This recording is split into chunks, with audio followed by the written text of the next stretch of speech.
Hey guys, Desolator Magic here, and amongst the many problems with Standard right now, like for example 10 cards that really need to be banned not getting banned, there's one unavoidable problem. And it's probably the number one thing that is driving people away from Magic right now, so it should be a consideration, it should be on your radar because it is incredibly important. And unfortunately, when I ran this by a couple people that I know, like on Discord and in real life in person, people not only didn't realize this, but were shocked by it because of how we build decks.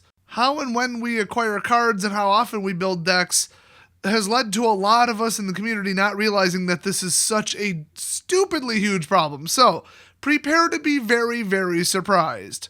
So, let's say you're new to Magic and you want to just build a kind of competitive fun deck, maybe some just color combination you think is interesting, or you find two cards they share a color and you're like, cool, let's put these in a deck. Let's do this. Or you and your friends come up with a deck because, they've been playing longer than you and you're new to the game. And you just say, oh yeah, let's do this. Okay, we got it all planned out. Cool, let's build it. And in that exact scenario right now, it's pretty likely to be Simic. A lot of the really cool, kind of high-powered synergy cards or like cool, unique gimmick cards are in Simic colors, which is of course blue-green. Well, what's like the entry-level fee to just get into Magic and play it for a little bit at F&M? Pretty casual, but still respectable powered deck. What is the bare minimum? Because remember, everybody knows you can pretty easily, at most times in the last couple years in Magic, take a $15 deck and expect to do fairly well with it at F&M. I mean, if you've been watching my channel for long enough, you know that I am the king of the $15 deck. I mean, there was Gravity Bomb, which I believe was a $12 deck. There was my Gyros Masterpiece deck. There was my Mr. Nibbles deck, which I think was $18. And I had, just with Gravity Bomb, I had 8 first place finishes at F&M. And that's with like 30 people attending. Like, that deck was unbeatable. I built an all foil version of it for about $36. So if you're careful enough and you just don't play tier 1 net deck crap, you'll probably be able to pretty quickly and easily find like a decent powered deck.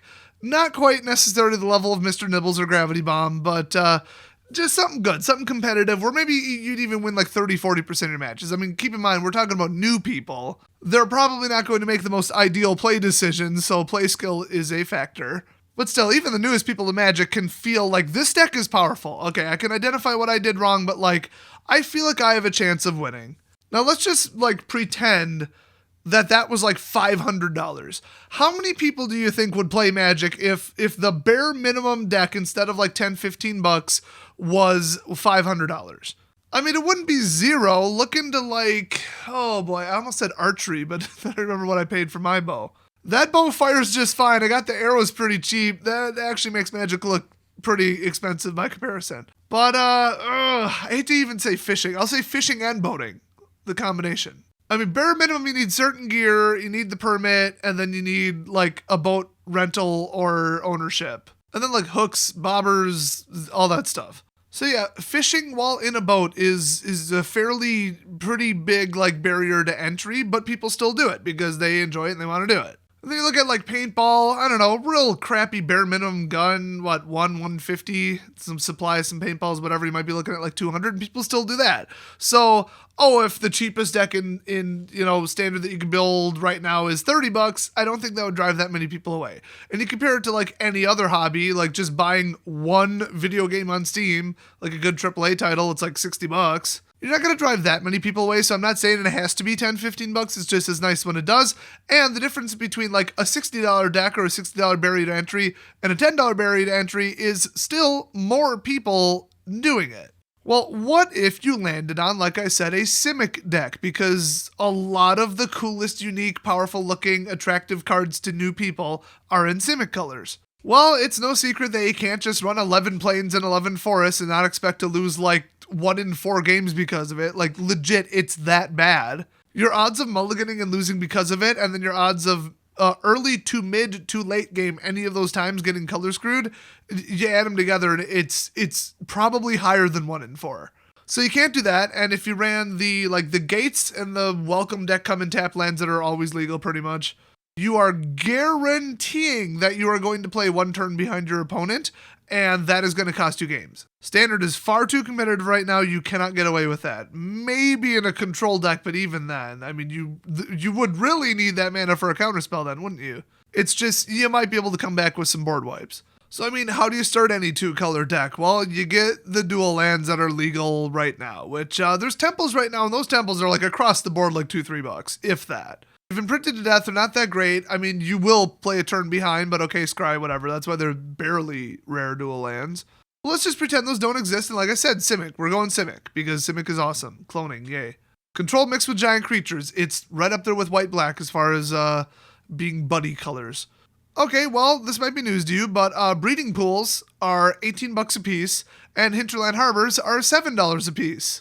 Oh, and FYI, for this entire video, I'm using the cheapest you can possibly get near mint cards. Yes, you might be able to get them in, like, played condition for lower or whatever, but the hinterland harbors from Dominaria are actually $8 a piece. The hinterland harbors from original Innistrad are $7 a piece.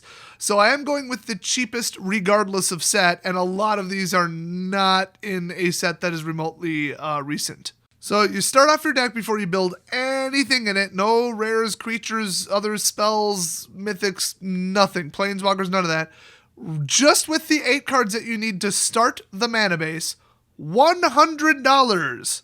That's 18 times 4 and 7 times 4 added together, $100. You cannot get away cheaper than that, other than borrowing a deck or getting less than your mint cards. And even then, I mean, I don't know. So, okay, just don't play Simic. I mean, surprise, surprise, net deckers are a thing. They make prices go up. Don't play in the same colors as what's popular, because you'll start running into other rares and mythics that are also like $20 because, oh, they're in this other deck that you're not building, but you could make use of it because you're sharing a color. Just stay away from popular colors. Everybody knows that. Well, I took 10 different color combinations that are all popular right now, and I did the same calculation where you go 4 and 4. So there is the rare land support for these. And I added up what your just start out the deck cost is regardless of anything else in it. You could literally run nothing but commons in the deck for basically free, and you'd still be paying this just for the mana base. Okay, you ready for this? Because, spoiler alert, it's not just Simic colors. It's everything. White, blue, we're talking Hallowed, I forgot I shortened all these on my spreadsheet, and Glacial, whatever the hell. I already regret doing that, but we're moving on. $74. Those 8 cards are $74. Godless and Isolated, white, black. $76. How about good old Dimir, black, blue? We're looking at Drowned and Watery, that's $96. Is it colors, Steam and Sulfur? We're going $72. Blood and Dragon, I believe that's Rakdos, $80. Black green, Overgrown and Woodland, $43.16. I think that is the lowest one, actually, but who the hell is playing Golgari right now? And still, I mean, come on, $43.16. Come on, like that ain't that cheap. Let's go red green, Rootbound Crag and Stomping Grounds, $66. White red, Sacred and Clifftop, $62. Sun Petal and Temple, which are Selesnya colors, $50. And actually, the last one in order on my list was Simic colors, $100.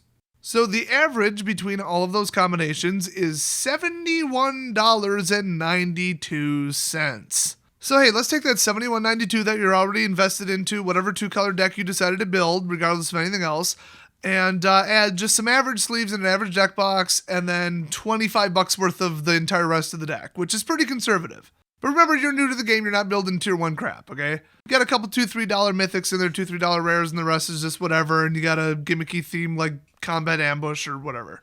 Or you're just running like $4 best of removals. You guys know, you can't avoid every expensive card, except Gravity Bomb, apparently. Well, now you're at $107.92 to just play the game. Now, this number was probably $500 to $800 back when fetch lands and 3-color decks were the bomb. So in other words, Khans of Tarkir block. I think it was just called the Tarkir block, but whatever. That was when everybody was complaining. Everybody's like, I shouldn't have to drop $800 to just play standard. This is ridiculous. And people are like, what's the cheapest combination right now? Because I know like Jeskai and like 2 others were like the hot ones. What if you played the lesser ones? Well, there's some crossover. You're still looking at like $300 for like the cheapest mana base in 3-color. And then in 2-color, it was barely better. You basically just get rid of 33% of the cost. So like $200, and then if you're playing mono, you could probably get away with it. I think Theros was still illegal for part of that. But anything really, really good and competitive in mono, because remember, mono's not that great compared to Swiss Army do-it-all, have every base covered 3-color decks, especially when considering sideboarding. So if you did find a good effective monocolored deck, so did everybody else, and you're going to start paying for all the rares and mythics in it. We're talking 20 plus each. So $80 a playset for anything good in mono, I mean, yeah, it's still cheaper, but whoo, not by much.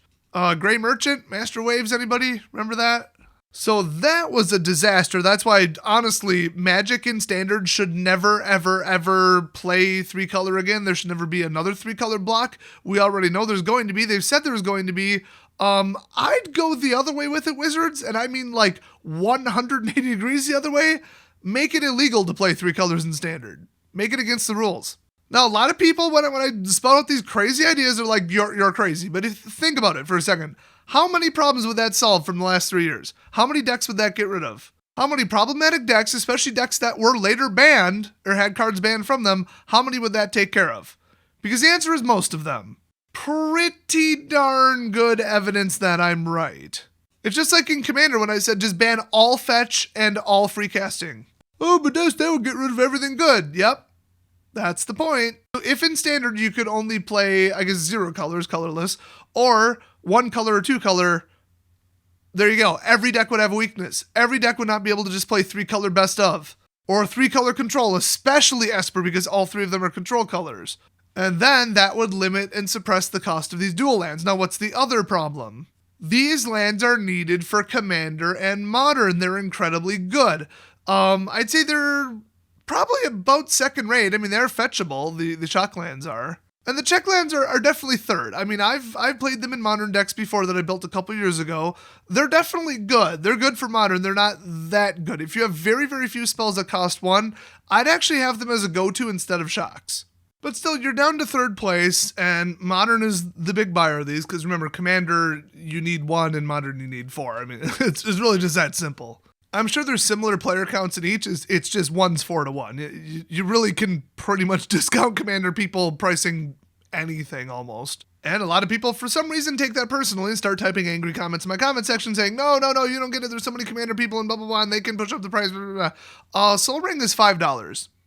If you can't get Soul Ring above $5, you don't really have a pull on anything. I mean, it's 4-1. Like, I'm not disrespecting you. I'm just stating the fact that when you only need 1 of something, compared to Modern, you're not a factor. So Modern is what's driving these costs up. I'd say to an extent Legacy and Vintage, but nobody plays those. In fact, the whole Legacy and Vintage high-price singles market are just idiot investors selling to each other, and the sooner they can realize that and crash the price, the better. So when Standard shares lands with Modern, that is a problem, and they need to stop doing that. Now, fetches were insane, shocks were kind of insane, and I think last time we had pain lands, they were kind of midi. I mean, I'd say the average deck color combination was maybe like 40. I don't remember what was legal with them, but I feel like those were cheaper. It was either like double check lands or fast lands. I don't remember. They weren't that expensive, though. But you look at temples, I mean, my gosh, pretend that rotation already happened. Holy crap, you can build whatever you want. Just pick 2 colors. Throw a dart at a color wheel. 2 darts, I guess. Oh, you want to play that? Hand over $15 for the 8 best of the best dual lands you can get. So what they really need to do is stop printing Modern lands in Standard. I mean, yeah, it's a really cheap, easy, stupid shortcut cheat to like make your set in Standard sell pretty well. But what Wizards either doesn't understand or doesn't care about, or they worry too much about, they're too paranoid to actually try this, is a box costs, we'll just say $80, because that's about what it is. And single sellers like Card Kingdom, you could put $300 worth of value into it as far as like the price before you announce them and before you print them.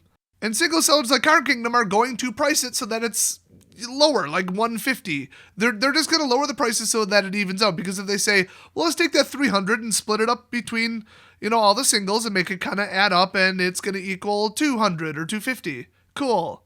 That's the box EV. Reprints, it went down a little bit, but yay, look at all these expensive cards. Woo.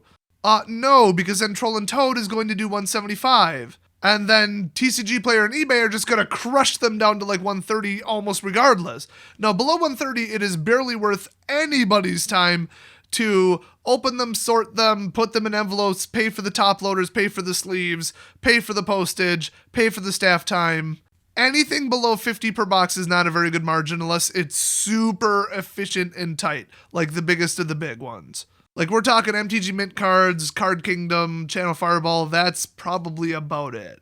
And plus they have such big followings and people know that they have cards in stock that they start getting uncommons and commons, which there's profit. Straight profit right there. Everybody else, they can just write them off, sell them to bulk resellers, and that's that.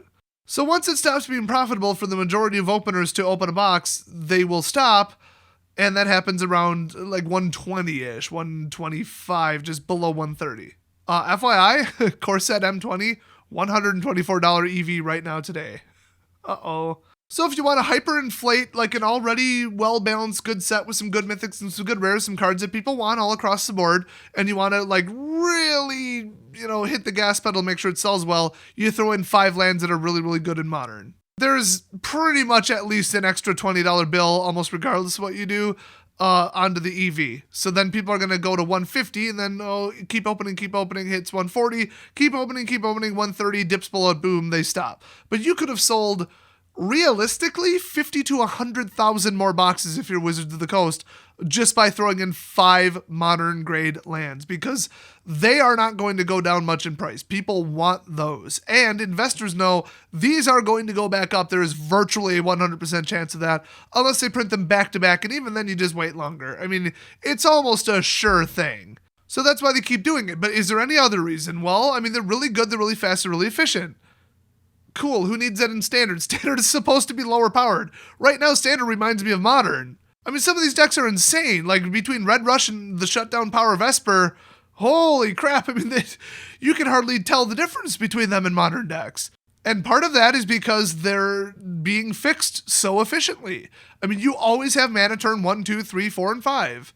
It's too quick and it doesn't need to be that way. If you bring everybody down a peg by doing, like, triple color come in tapped, or conditional 2 colors that aren't very good and come in tapped like 50% of the time, you're going to slow everybody down across the board, and it's still a nice level playing field.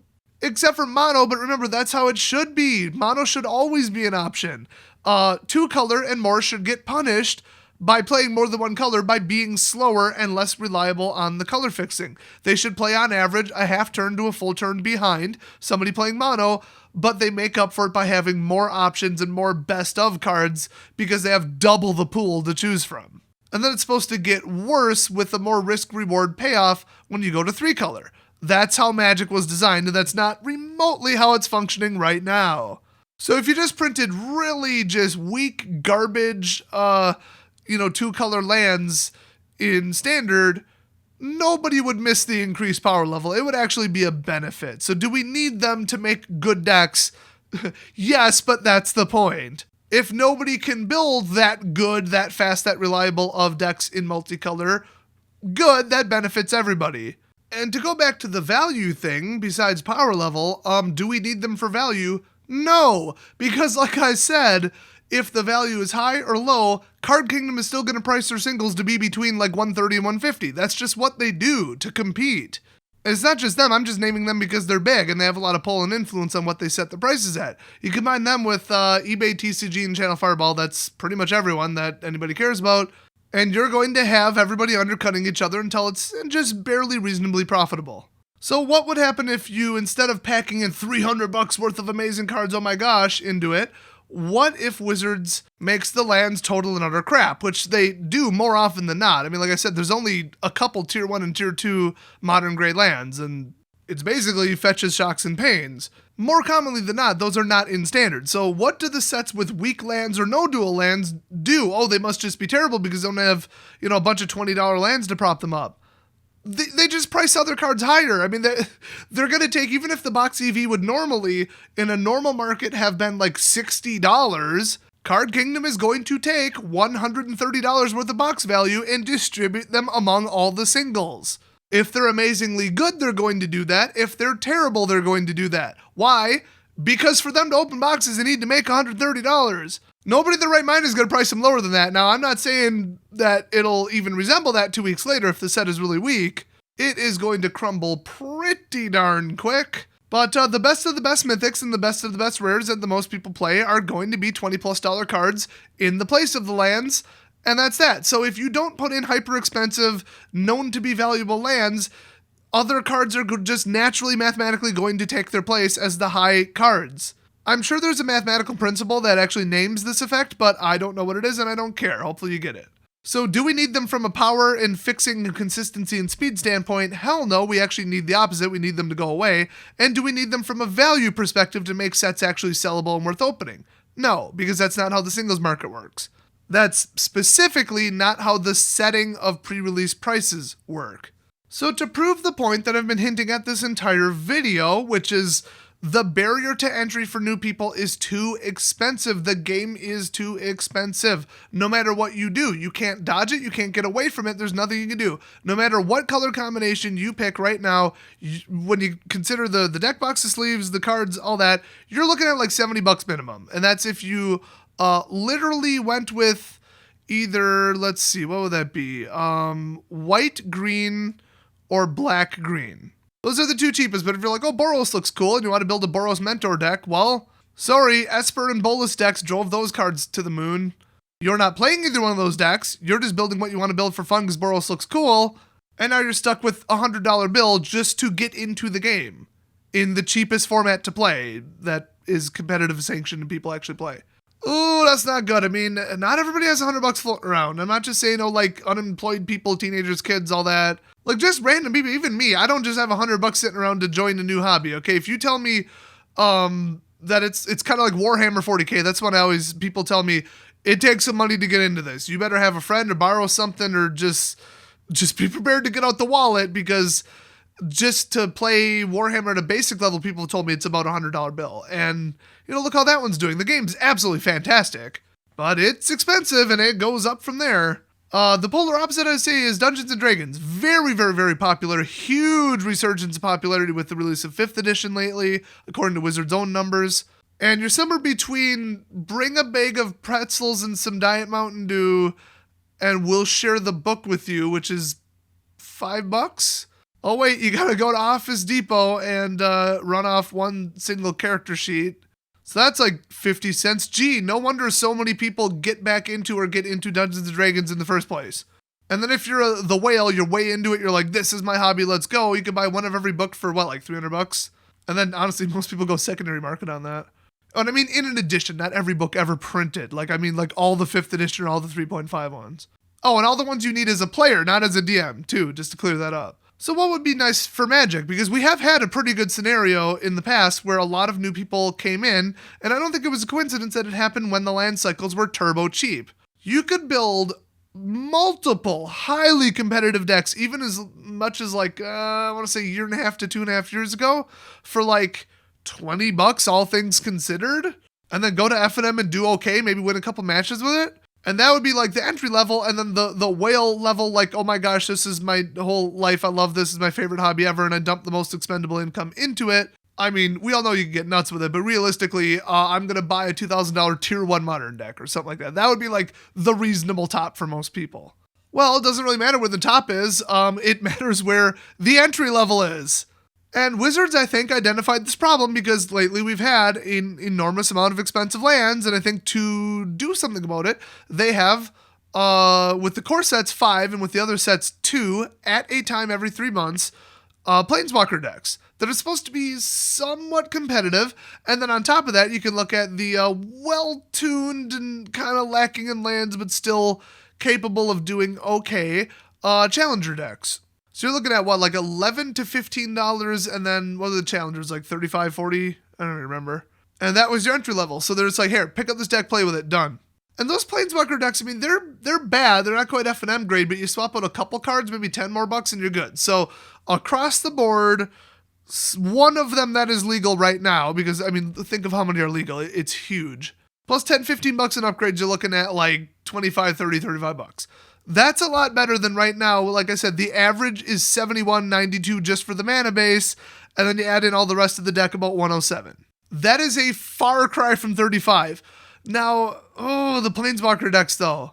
Let's say you take any of them from the past that have been mono green. And remember, a lot of the 2-ofs are actually 2-color, but whatever.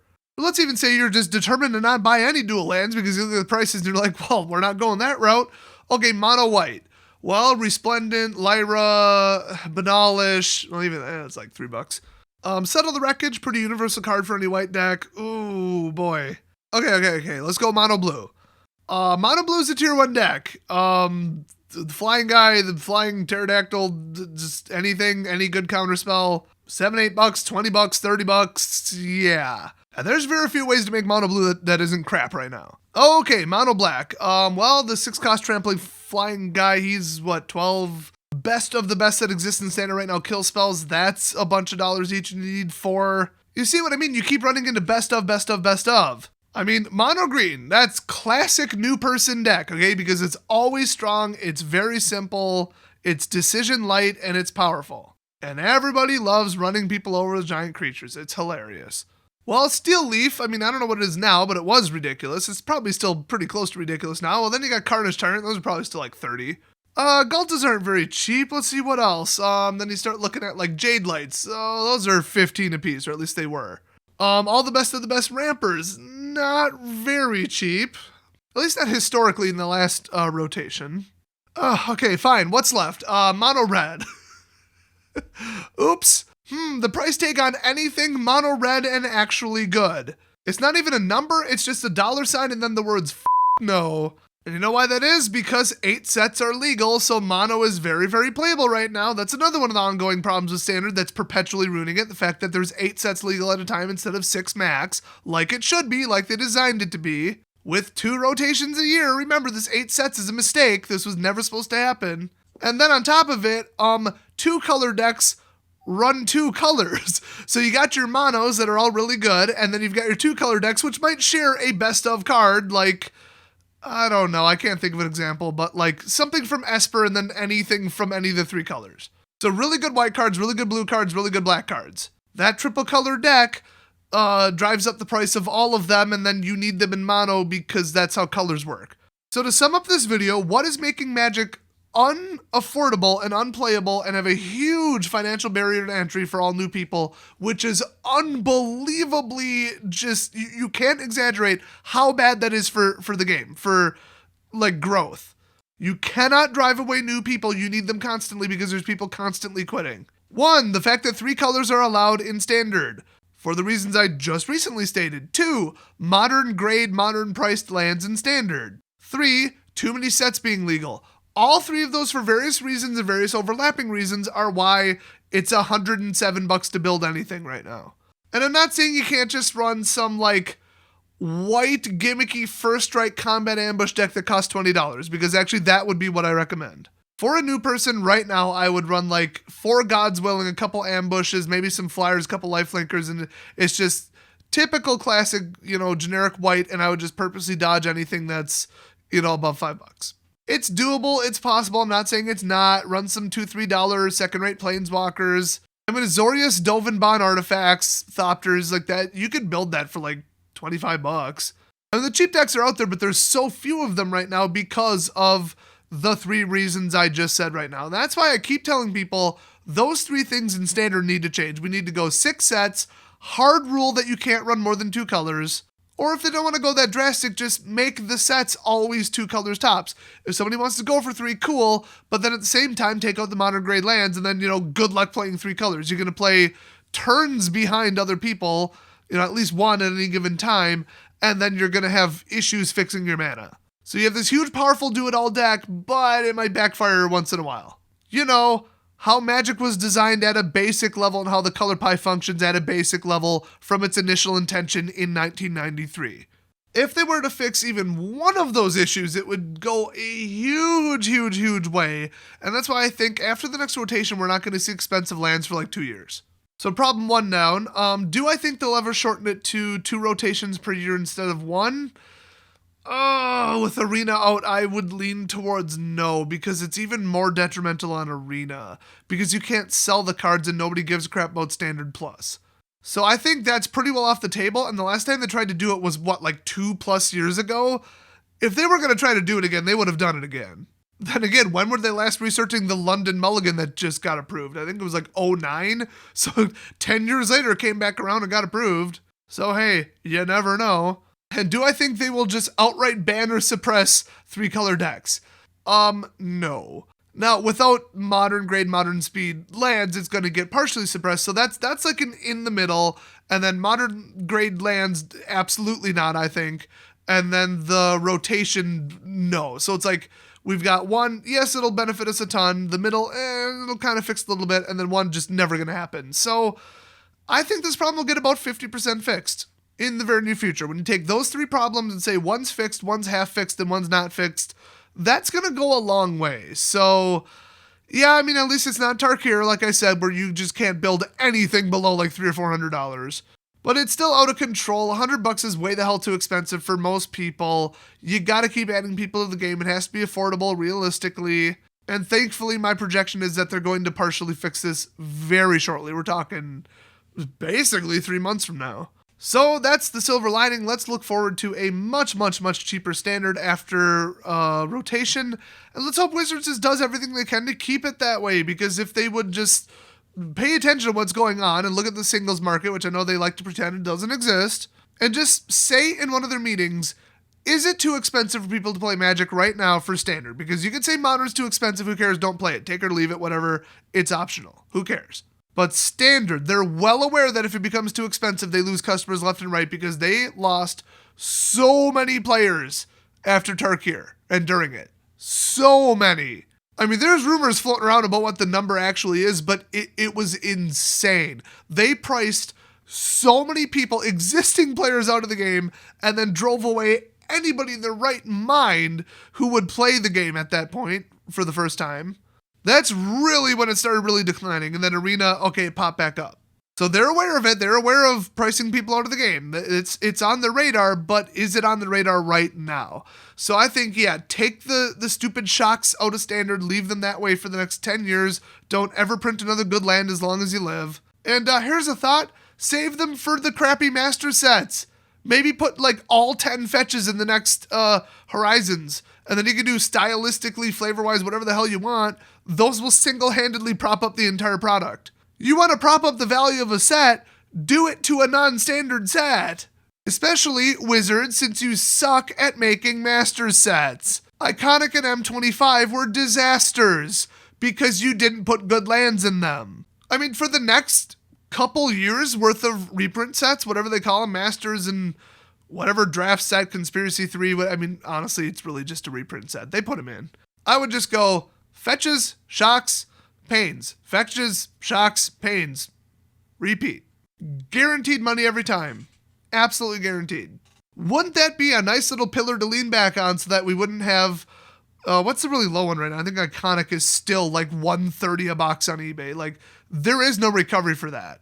And if it had 5 to 10 good lands in it, at least somebody would be opening it at some point. So that's where those lands belong, and reprint sets, hello, Commander and Modern are what they're for.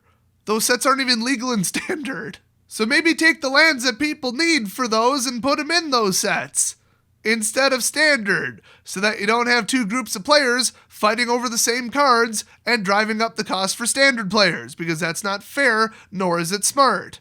It's just so obvious. Wizard, stop doing this. Stop putting these in Standard. It's that simple. Stop doing it. In fact, at Wizards HQ, they need to institute a rule where anybody who recommends putting a really good $10+ land from another format into Standard, they immediately get tased in the balls. And for the female employees, it's honestly not that pleasant to get tased in the neck either. We got this wonderful thing called a spinal cord. It's really where you don't want to get tased. There you go. Problem solved. See, I'm the fixer. They need to hire me. I would immediately get sued and fired, but at least I get to tase some people on the way out. In fact, literally, I would get fired for tasing people and then also be tasing people on the way out. Like, literally leaving the building, I'd be like, y'all, zap, zap, zap, zap, zap. I'm telling you guys, clearly I have all the realistic answers. I'm joking here, but I'm not joking with the rest of this video. So please, pressure Wizards to stop doing these 3 magical things that are losing standard if you ever want to have people to play with. New people, that is, or even returning people. Remember, returning people are new people. So hopefully you guys enjoyed this very in-depth, well-researched, very well-thought-out and laid-out video. Occasionally I do make ones like this. And actually a huge portion of you seem to appreciate these like more podcast mini documentary length videos. So I like to put these together once in a while, and I wasn't very busy today, honestly, so I did. I actually did the math, took notes, and made an outline. I know, I'm very proud of myself. So hey, if you do, don't forget to subscribe, because I'm one of the few people who still does stuff like this on YouTube in the Magic world. And my next video is just going to be 5 minutes of screaming about the Aether Hub. So yeah, we really do it all here on this channel. So, there's a little something for everybody, so hey, why not subscribe regardless? Either way, thanks for watching, and I'll see you guys next video.